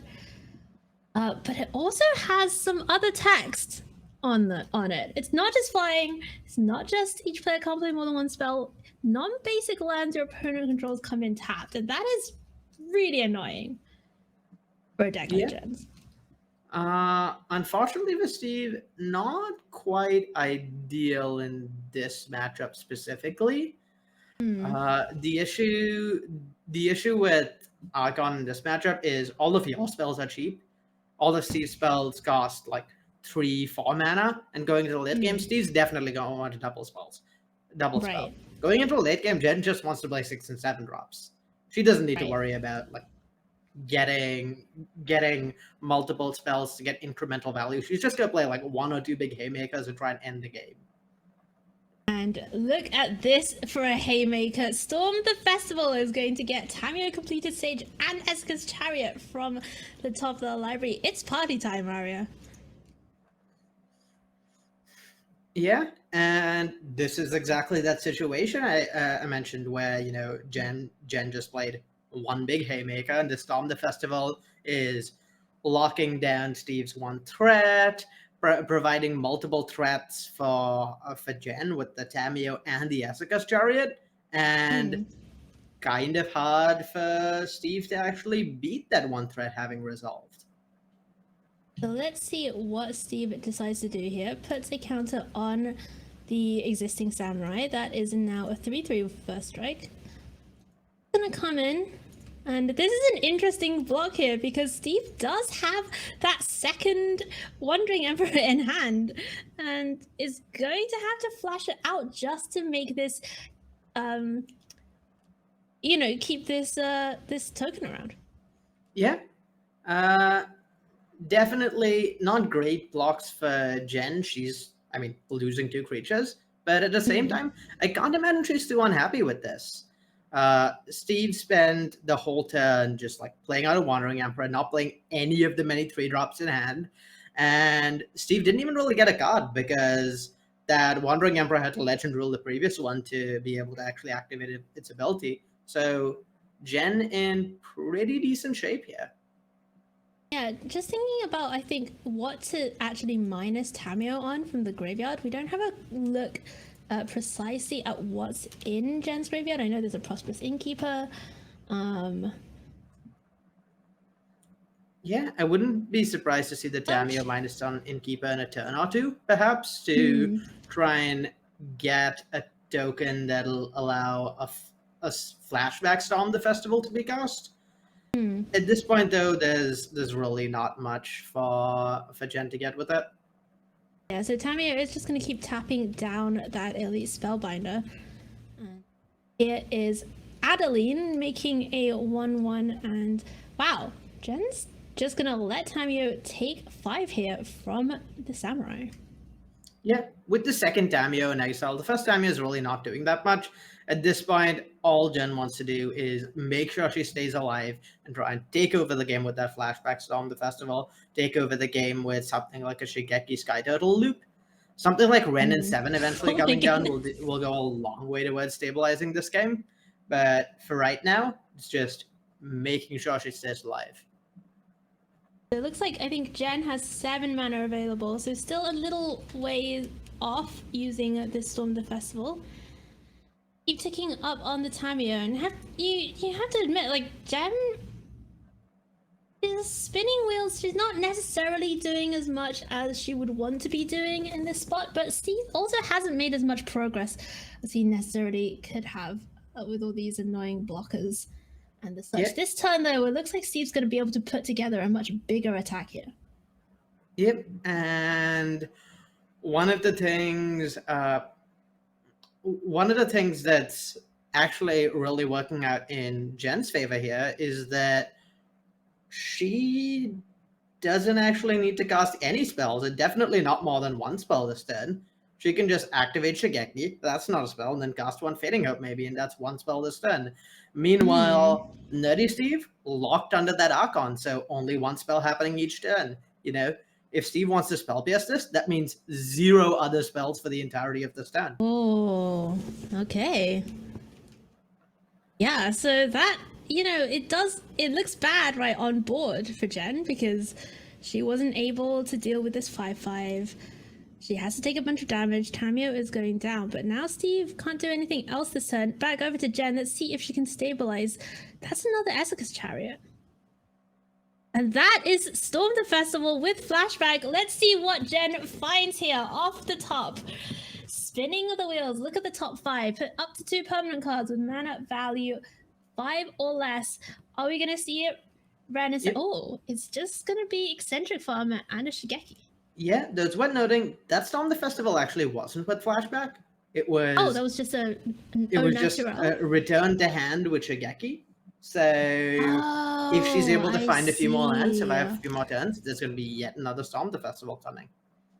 Oh, that was a heads-up play there from Jen. I did not realize, but unfortunately, Jen did not hit the big haymakers off that storm. Just hit a couple of small creatures, and we are going to go to the sideboard. What are you doing here, for your Steve? I think just bringing in the things that deal with impactful threats. So I assume Redain will come in. I think there's a good chance Malevolent Hermit comes in. What you really want to be taking out is maybe things like Skyclave Apparition, Fading Hope. Wouldn't be surprised to see the Archons come out. Oh, Negate, obviously, coming in. Any counter spells, really, for Storm the Festival. You like Test of Talents here? I feel like it only hits Storm, right? It only hits Storm, but also Jen's going to have a hard time winning without Storm. Her deck really leans on that card, so it makes sense for Steve to bring in the Test of Talents. It's a little difficult because there's something of an abundance of riches here. Redain is excellent against a deck that has just 4 and 5 mana cards, all of which would be really awkward with that extra 2 mana tacked on. Hermit is good as a 2 mana threat that also taxes those really powerful haymakers in the mid to late game. So both of those are potential options. It might be hard to actually find room for test given how many good cards there are on the sideboard. But also at the same time, something like Brutal Qatar not at its best.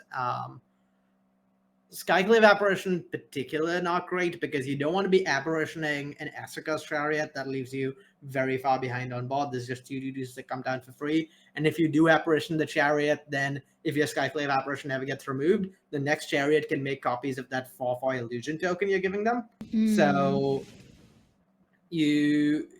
not lining up ideally in this matchup, so it makes sense to trim them and definitely not at the full 4, and maybe even beyond that.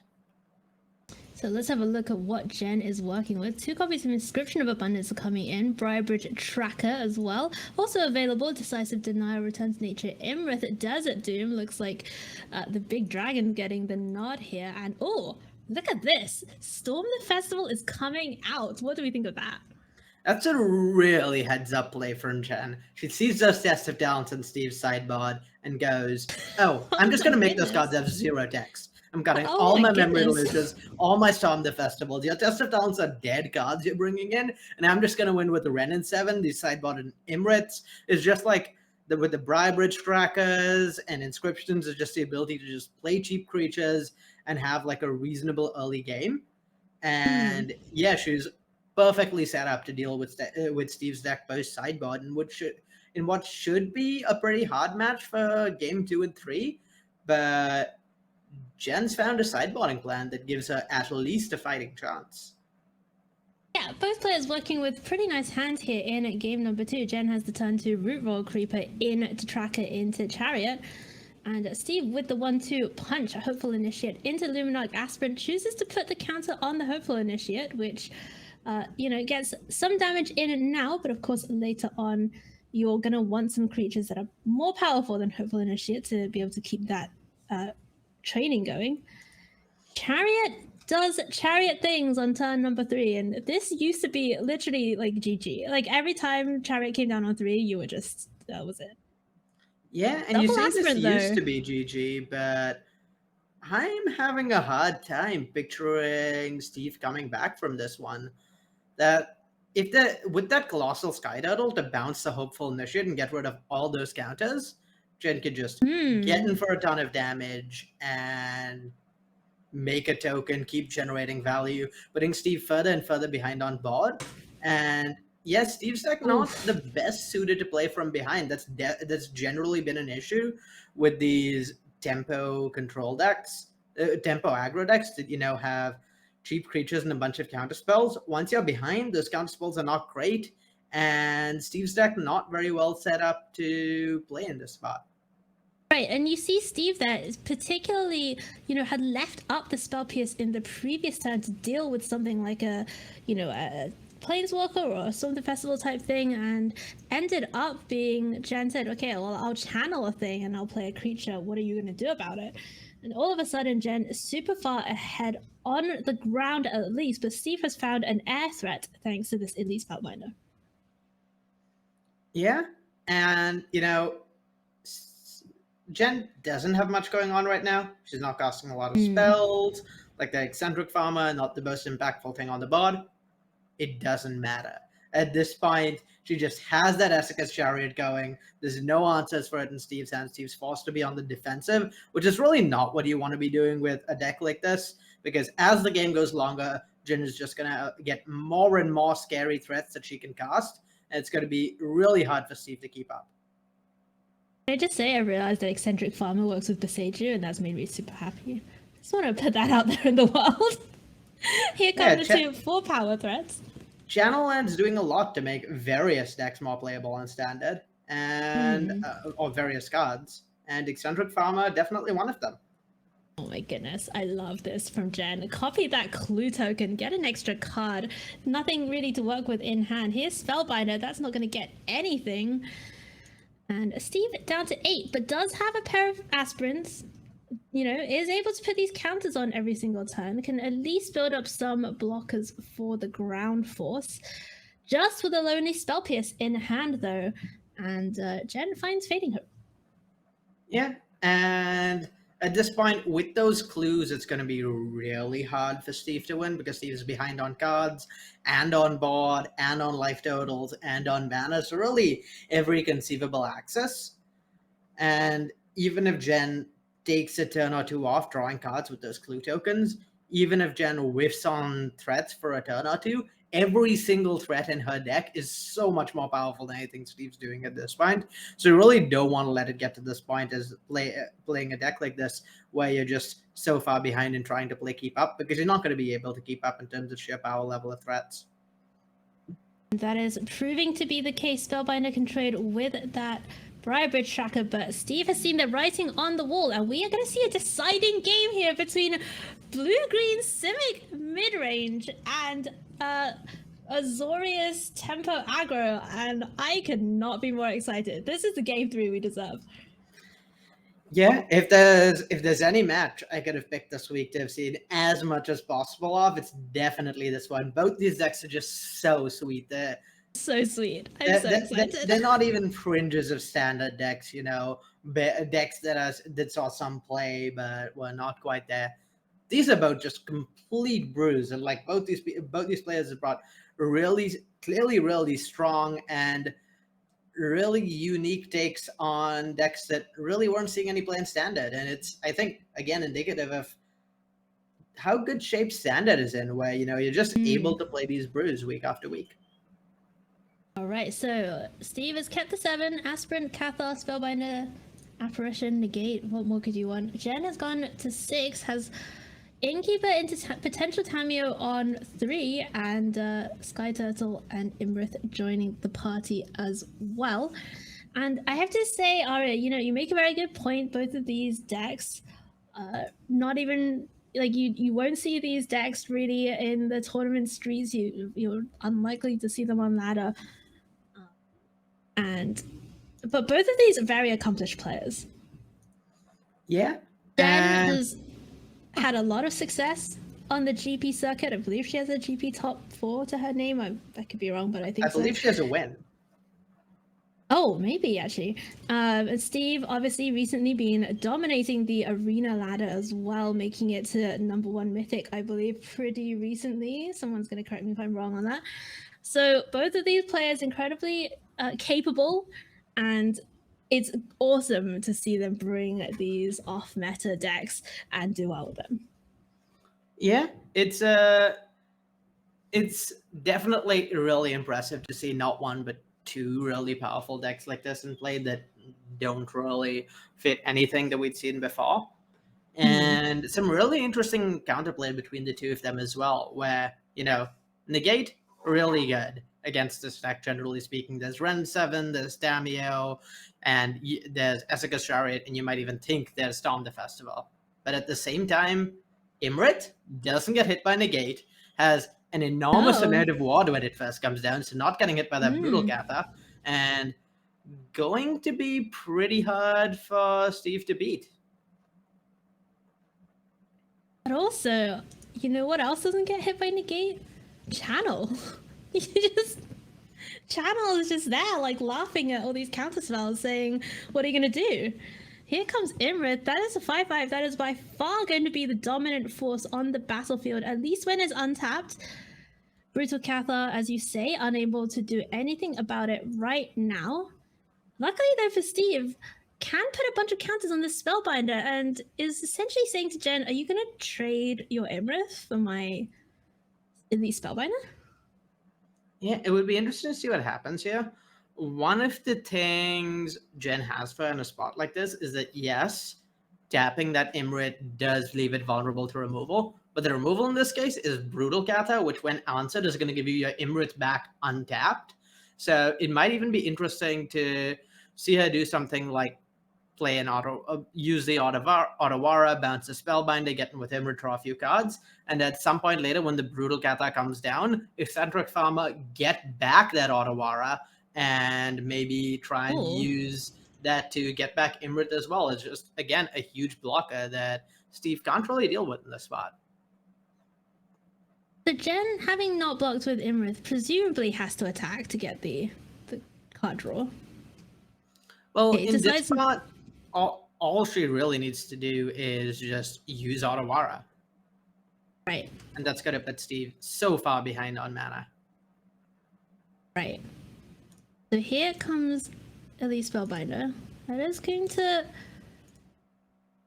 be met with the Otawara. Oh, and is 1 cheaper, thanks to Imrith. And of course, immediately it's going to come back down, just an Eccentric Farmer to get in at Jen's hand. Let's see what Jen finds off the top. It is land number 6. So could enable this Essica's Chariot to come down this turn. And now the negate is coming into play. Steve has been holding that from the very beginning of this game and finally finds its target in the Essex Chariot. Yeah. Unfortunately for Jen, she's nearing the point where she really can't ignore this elite spellbinder anymore. Where, if it's not blocked soon, it's just going to kill Jen. So she kind of needs to do something about it. And Guardian of Fate means an unconventional card to bring in a matchup like this, or leave in a matchup like this, because you generally think of it as good against board wipes. But when Jen's going to have only one or two big creatures that eat some of your creatures in combat, it enables spots like this where Steve can just attack with all creatures and then phase out all the creatures that there are disadvantageous blocks on, knowing that Steve will be able to run back similar attacks next turn. So Jen goes up to 4, finds Briar Bridge Tracker, makes a clue, but unfortunately that is a lot of attackers and more counters are going to go on. Thanks to the Luminarch Aspirant, Skyclave Apparition is going to remove another blocker, and it looks like this is finally the end of the road here for Jen Crotts in game number 3 after an exhilarating matchup with TheNerdySteve on Azorius Tempo. And I am so excited to watch these decks go at it with each other. Here come the counters. There's a clue getting cracked, looking for a Fading Hope. That does not find it. And that is going to do it. Arya, is this how you envision the matchup to go?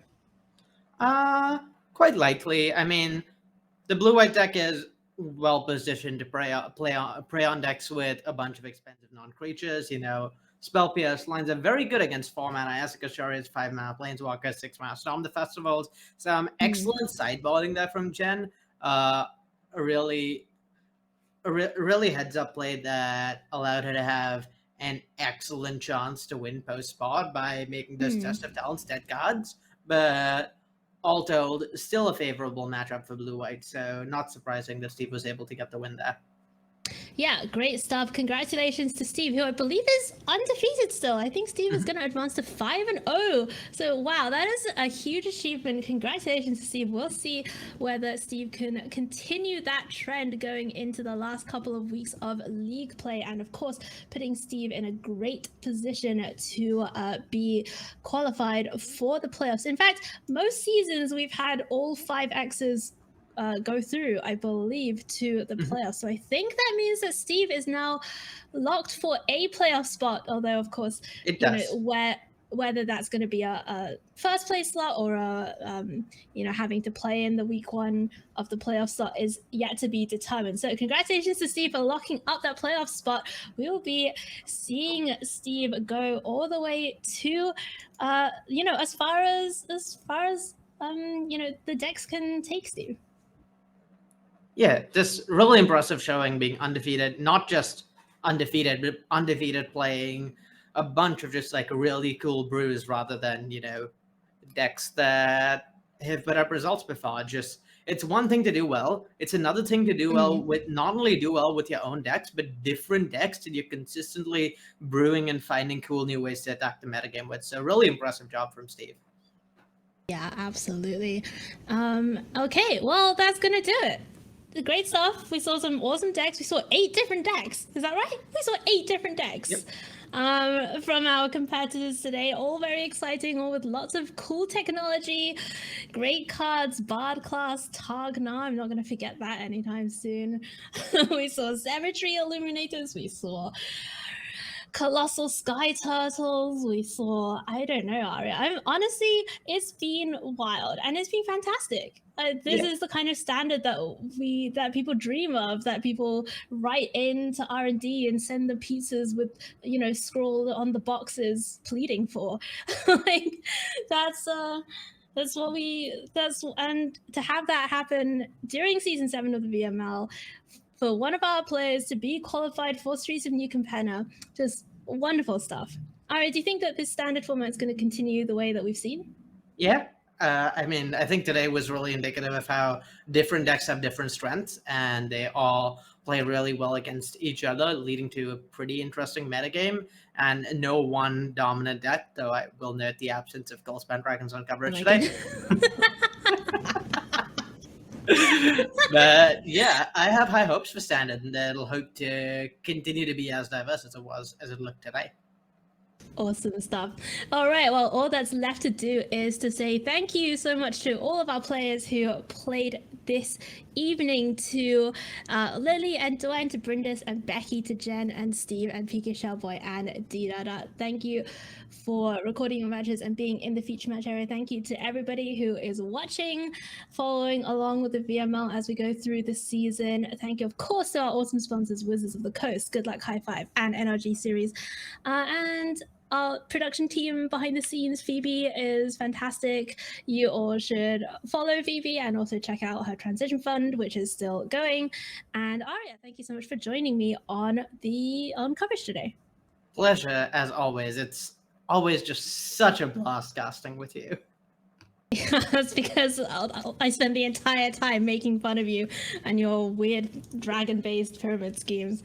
All right, well, that's going to do it from us. Have a great evening. Have a great rest of your weekend wherever you are in the world. We will see you back here next week with week number 6, the penultimate week of league play here at the VML.